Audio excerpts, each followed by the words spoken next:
ಶಿಕ್ಷಕರು ಪಾಠ ಮಾಡುವುದರ ಜೊತೆಗೆ ರಂಗಭೂಮಿಯ ಕಲೆಯನ್ನು ಮಕ್ಕಳಿಗೆ ಉಣಬಡಿಸುವ ಶಿಕ್ಷಕರಾದ ಸಿ ಲೋಕೇಶ್ರವರು ಶ್ರೀ ಸರ್ಕಾರಿ ಮಾದರಿ ಬಾಲಕಿಯರ ಸಹ ಶಿಕ್ಷಕರಾಗಿ ಕರ್ತವ್ಯ ನಿರ್ವಹಣೆ ಮಾಡ್ತಿದ್ದಾರೆ. ಇವರು ದಿನಾಂಕ 24/5/2026ರಂದು ರಾಜ್ಯ ಮಟ್ಟದ ಸಾಂಸ್ಕೃತಿಕ ಸ್ಪರ್ಧೆಯಲ್ಲಿ ಭಾಗವಹಿಸಿ ಹಿರಣ್ಯ ಕಶ್ಯಪ ಪಾತ್ರಕ್ಕೆ ಸಜ್ಜಾಗಿರುವ ದೃಶ್ಯ. ನಾನಾರು ಕಶ್ಯಪ ಬ್ರಹ್ಮನ ಮಗ, ಚತುರ್ಮುಖ ಬ್ರಹ್ಮನ ಮೊಮ್ಮಗ, ತಿಥಿ ಗರ್ಭ ಸಂಚಾತ, ವಿಧಾತನಿಂದ ವಿಧಿ ಹಣೆ ಬರವನ್ನೇ ಬದಲಾಯಿಸಿ ಮೆಟ್ಟಿ ನಿಂತ ಮಹಾವೀರ. ಅದಿತರ ಮಕ್ಕಳ ಹಟ್ಟಾಸವನ್ನು ಸುಟ್ಟು ಆದಿತ್ಯನ ಹಟ್ಟಾಸವನ್ನು ಮಟ್ಟ ಹಾಕಿದ ಸಾಹಸಿ. ಹತಳ, ವಿತಳ, ಸುತಳ, ರಸತಳ, ಮಹಾತಳ, ಪಾತಾಳಗಳನ್ನು ಪಾದಗಳ ಅಡಿಯಲ್ಲಿ ತೊಳೆದಿಟ್ಟ ಪರಾಕ್ರಮಶಾಲಿ.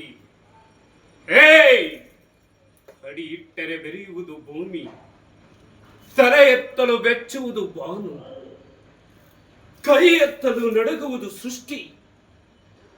ಸೃಷ್ಟಿಯೇ ನನ್ನ ಆಜ್ಞೆಯನ್ನು ಪಾಲಿಸುತ್ತಿರುವಾಗ ಯಕ ಚಿತ್ತನ ಮಗ, ನಾ ಜನ್ಮ ಕೊಟ್ಟ ಮಗ, ನನ್ನ ವಂಶವನ್ನೇ ಬೆಳಗಬೇಕಾದ ನನ್ನ ಕುಮಾರ, ನನ್ನ ಆಶಾ ಜ್ಯೋತಿಯಿಂದ ಹಿಂದು ನನ್ನ ಮನಸ್ಸಿಗೆ ನೆಮ್ಮದಿ ಇಲ್ಲವೆಂದರೆ ಛೇ, ಇದೊಂದು ಬದುಕೆ, ಇದೊಂದು ಜೀವನವೇ?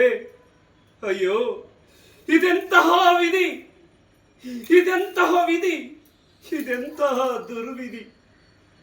ನಾನೇ ಸರ್ವಶಕ್ತನೆಂದುಕೊಂಡರೆ ಅದಾವ ಶಕ್ತಿ ನನ್ನ ಮಗನನ್ನು ನನಗೆ ಶತ್ರುವನ್ನಾಗಿ ಮಾಡಿತು. ಅದಾವ ಶಕ್ತಿ ಪುತ್ರವನ್ನು ಶತ್ರುವನ್ನಾಗಿಸಿತು. ಅದಾವ ಶಕ್ತಿ ವೈರಿಯ ಮುಂದೆ ತಲೆ ತಗ್ಗಿಸುವಂತೆ ಮಾಡಿತು. ಅದಾವ ಶಕ್ತಿ ನನ್ನ ಮಗ ನನಗೆ ಎದುರಾಗಿ ನಿಂತು ವಾದ ಮಾಡುವ ಧೈರ್ಯ ತುಂಬಿತು. ಅದಾವ ಶಕ್ತಿ ನನ್ನ ಕುಲವರಿಯಾದ ಹರಿಯ ಮುಂದೆ ಮುಖಮುಗ್ಗ ಮಾಡಿ ತಲೆ ತಗ್ಗಿಸುವಂತೆ ಮಾಡಿತು. ಅವನೇ ಅವನೇ ಹರಿ, ಎಲವೋ ಹರಿ, ಕಪಟಿ ವಂಚಕಿ, ನನ್ನ ತಮ್ಮ ನನ್ನನ್ನು ಕೊಂದು ನನ್ನ ತಾಯಿಯ ಒಡಲಿಗೆ ಕಿಚ್ಚು ಹತ್ತಿಸಿದ ಪಾಪಿ. ನಾನು ಇನ್ಮೇಲೆ ಬಿಡಲಾರೆ, ನಾನಿನ್ನ ಬಿಡಲಾರೆ. ಹೇ ಹರಿ, ಕಪಟಿ ವಂಚಕಿ, ನನ್ನ ಮಗನ ಹೃದಯಾಂತರವನ್ನು ಒಕ್ಕು ಅವನನ್ನು ತಲೆ ಕೆಡಿಸಿ ಮನ ಬಂದಂತೆ ಆಡಿಸ್ತಿರುವೆಯಾ? ಹೇ, ನಿಜವಾದ ಗಂಡುಗಲಿ ನೀನಾಗಿದ್ದರೆ, ನನ್ನಂತೆ ಪರಮ ಪುರುಷೋತ್ತಮನೇ ನೀನಾಗಿದ್ದರೆ ಬಾರು, ಬಂದು ನನ್ನ ಎದುರಿಗೆ ನಿಲ್ಲು.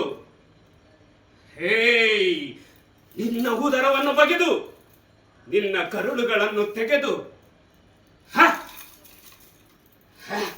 ನನ್ನ ಕೊರಳಿಗೆ ಮಾಲೆ ಹಾಕಿಕೊಳ್ಳದಿದ್ದರೆ ನನ್ನ ಹೆಸರು ಹಿರಣ್ಯಕಶಿಪುವಲ್ಲ, ನನ್ನ ಹೆಸರು ಹಿರಣ್ಯಕಶಿಪುವಲ್ಲ, ನನ್ನ ಹೆಸರು ಹಿರಣ್ಯಕಶಿಪುವಲ್ಲ.